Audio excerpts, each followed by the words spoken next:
you, I'm going to put on a pair of earmuffs for me. Now, you guys don't have earmuffs. So I recommend getting both your hands and placing them over your ears. Now I'm going to turn out the lights, and I want everyone here to count down from 5 at the tops of your lungs. You with me on this, Connor? Yeah? Yeah? So counting down from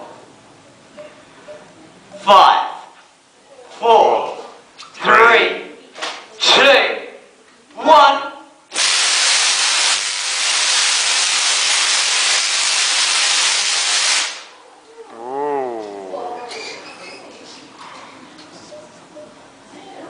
Did you see something happen? Yeah. What did you see happen? It's a lightning or something. It's a lot like lightning. Pretty cool, huh? Yeah. Yeah. You saw lightning. Now, a lot more sparks coming out of that one than the Van de Graaff generator, hey? Now, that's because the Tesla coil is generating much higher voltages, breaking down a lot more air, forming a lot more plasma. Now, why would anybody want to build one of these? Well, at least it looks cool, but the inventor behind the Tesla coil, Nikola Tesla, invented it because he wanted to send electrical power to people's homes without using any wires. Do we do this today? We do. Do we? Well, as far as I know, we have power stations, and then we have power lines. Those power lines are connected to your homes, and if you've got anything which you want to turn on, in general, unless it has a battery in it, you have to plug it into the wall before it works. So you have a toaster, you got to plug it into the wall before it works, that's right. Tesla had this idea that if you just had you had your toaster, you wanted it to turn on, all you needed to do was to point it towards the nearest Tesla coil, above your uncle, it would turn on. We don't do this today, so did he manage to achieve it? Well, when Tesla built his Tesla coil, he built it, it's quite tall. He placed light bulbs around his Tesla coil.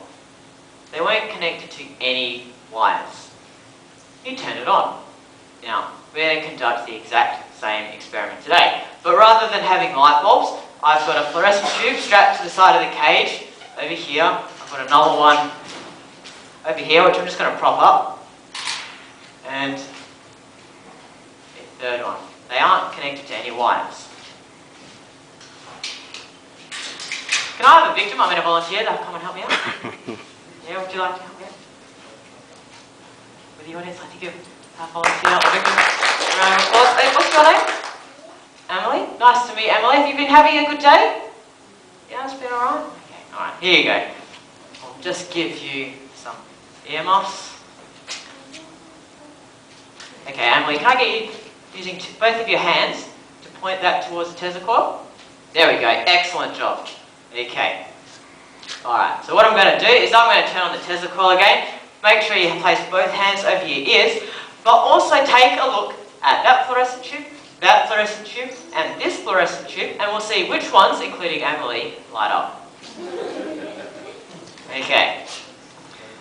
So do a countdown as well, from 5, 4, 3, 2, 1.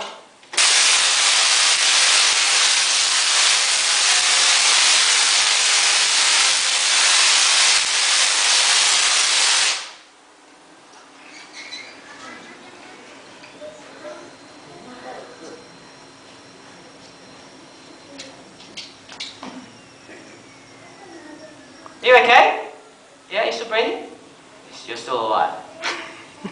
Did this turn on? No. Did it light up? Did you see that one light up at all?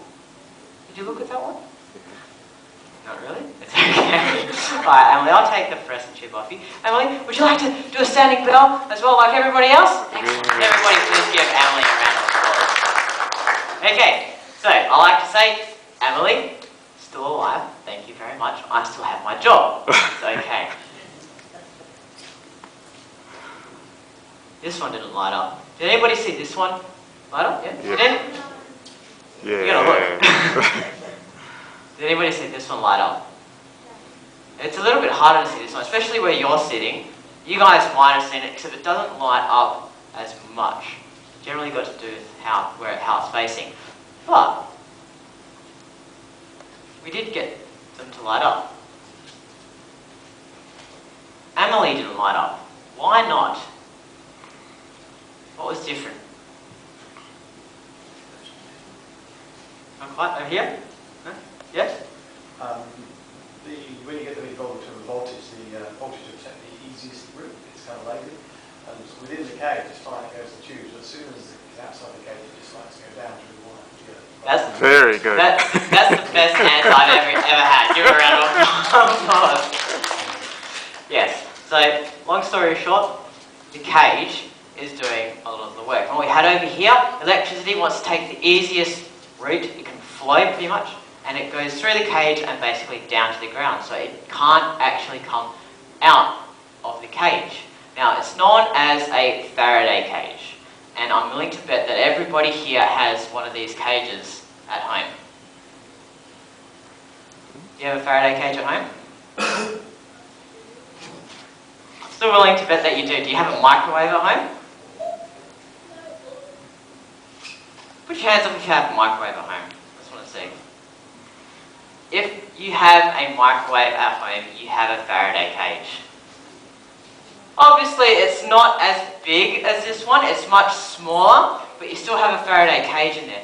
Next time you get a chance to take a look at a microwave, make sure you look at the window. You should notice this metal or wire mesh over the window. That's part of your microwave's Faraday cage. If it didn't have that Faraday cage there, you turned it on and you stood in front of it, I really wouldn't want to be around to see what happens. So it's doing an important job. Now, it's protecting you guys, it's protecting Amelie, it's protecting me. 100 years ago, Tesla conducted this similar experiment. He had light bulbs around it, if you remember me saying. He turned it on. These light bulbs also turned on. We can actually send power without using any wires. When Tesla turned his light bulbs on, he thought he was an absolute genius. But Tesla didn't have a Faraday cage surrounding his Tesla coil. And his Tesla coil was quite big. So when he turned it on, his Tesla coil sent power out in every single direction for a few kilometers. There was a town nearby. He strolls into the town, about to tell everybody just how smart he is. Only to find out that the townsfolk don't really like him all too much. Why? Well, when he turned his Tesla coil on, he made their light bulbs turn on and also off violently. They were flashing on and off. And apparently as well, there were lightning bolts jumping out of the ground at around hip height as people walked down the street. Just imagine that. You know, you're minding your own business and all of a sudden a lightning bolt jumps out at you. A little bit scary. That's pretty much why we don't use the Tesla coil to send power to people's homes. It sends electricity out in every single direction. We still need to use power stations and power lines.